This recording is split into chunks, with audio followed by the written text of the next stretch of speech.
Hello guys, hello. This is for Taurus. Okay, Taurus, welcome dito sa aking channel, Kapalaran 888. Welcome. Binawalasa ko pa lang to. Nakita ko na yung Nine of Wands. Ang nakikita ko sa inyo, Taurus, this week ay kailangan mo daw ng pasensya. You need to be patient. Kasi parang nakikita ko pagod ka na. Okay, it's either pagod ka na sa trabaho mo, sa pakikisama sa isang tao.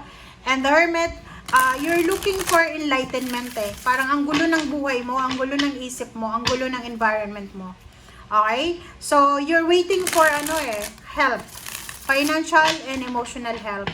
You're feeling alone, feeling helpless, feeling hopeless. Hangman, sinasabi ng barahan na may mga plano ka, Taurus, na posibleng hindi matuloy or hindi natuloy. And this week ay sinasabi ng bara sa'yo na kailangan mong tanggapin kung ano yung mga hang-ups na yan, mga delays na yan. And as much as possible, kailangan mo daw na hanapin or maghanap ng alternatibo sa mga bagay na hindi natuloy. Or sa mga bagay na hindi mo gusto. Diba? Hermit and Page of Cups. Sabi ko sa'yo eh. Page of Swords. Nakakaloka tong Page of Swords na to. Okay. Guys, doon sa mga Taurus, sinasabi ng bara sa'yo dito na kailangan mong mag-ingat sa linggong ito. You need to be careful. You need to be aware sa mga balita, kwento, chismis. Okay. Reliable kwento. Dapat yung pakinggan mo. Kasi itong Ace of Swords na to, this is all about messages, information, documents, kung ano man, confirmation, galing sa Gemini, Libra, or Aquarius, or galing sa isang tao na hindi siya reliable. So, you need to be careful, mag-iingat ka sa mga chismis, okay? Sinasabi ng bara sa'yo dito, there's someone here eh. It's like, ang mga zodiac signs dito is Gemini, Libra, Aquarius, water sign, Pisces, Scorpion, Cancer, fire sign Leo, Aries, Sagittarius, or same sign mo na Earth signs Virgo, Capricorn, and Taurus. Any zodiac sign na posibleng kinakampihan ka. So like for example, if you are involved sa mga kaso, may kasuhan, may kaaway ka, mayroon kang problema sa company, sa pamilya, sa kapitbahay, or kung kanino pa man, and may isang tao dito na gusto kang tulungan, like nag-o-offer siya sa'yo. They are offering you help. They're offering you guidance and protection. You need to be careful. Kasi yung taong yan, parang nagano lang siya eh, namimingwit lang siya ng chismis. Naghahanap lang siya ng kwento na posibleng manggagaling sa'yo para ikwento niya rin. So you need to be careful. You need to be hermit. So nasabi ng baraha, wag na wag kang maniniwala sa kung ano man na kwento, information, communication, chat, call, lalo na sa mga Facebook na yan, sa mga TikTok or kung ano pa man ng mga social media accounts. Kasi naglipa na yung mga fake news. So, the Hermit, kailangan hanapin natin yung katotohanan. Okay? We need to search for the reality or search for the truth. Okay? So, yun.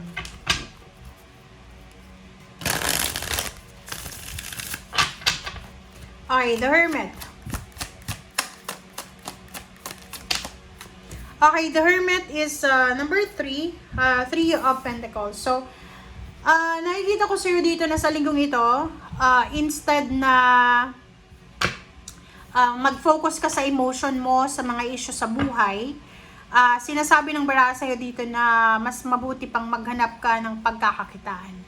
Kung may trabaho ka na, mag-research ka kung ano ba yung pwede mong gawin while you are resting, parang ganon. Kung plano mong magpakasal, nako, wag kang magpapakasal muna. Okay? If you're not married, you're planning to get married, nagtatanong ka sa simbahan, sa huwes, mag-iingat ka. Kasi nandito yung Page of Swords eh. Ang Page of Swords, guys, hindi siya mapagkakatiwalaan. So, as much as possible, sa linggong ito, wag kang magdidesisyon na mag-asawa, magpakasal, pumirma ng kontrata, or kung ano pa man. Kasi pwedeng mali yan. Okay, Page of Cups. So, nakikita ko sa'yo dito na may mga choices and options. May mga tao sa paligid mo na they're offering you jobs or maybe jobs or friendship or mga kung sino man sila. Di ko alam kung totoo yan kasi may page of source, ibig sabihin mga fake yan, mga panlilin lang. So, maging matalino ka sa linggong ito. Okay, strength. Magpakatatag ka daw kasi hindi lahat ng tao na kausap mo ngayon, kaharap mo ngayon ay pwede mong pagkatiwalaan. Okay. Diba? Same with Capricorn. Meron dito na Taurus na hindi makatulog sa gabi. Hindi ka makatulog sa gabi, nasasaktan ka siguro. Meron kang mga problema. Meron kang mga iniisip, meron kang kailangan i-solve, may problema ka sa pera, may problema sa pamilya, may health problems, nawala ng trabaho, nawala ng negosyo, or kung ano pa man na nawala sa'yo. Kaya, kung makikita mo dito, meron dito na Taurus na hindi makatulog sa gabi this week. Kasi, nag-overthink siya, nag-a-analyze siya ng situation kung bakit ba nangyari ito. Bakit ba ganito yung sitwasyon? Bakit ganito ba yung naging decision mo? Okay. Man holding a coin and angel of strength. So, nakikita ko sa'yo dito na you're waiting for an opportunity. Meron dito na Taurus na nag-aantay kayo ng tulong galing sa isang tao na milyonaryo or mapagkakatiwalaan financially.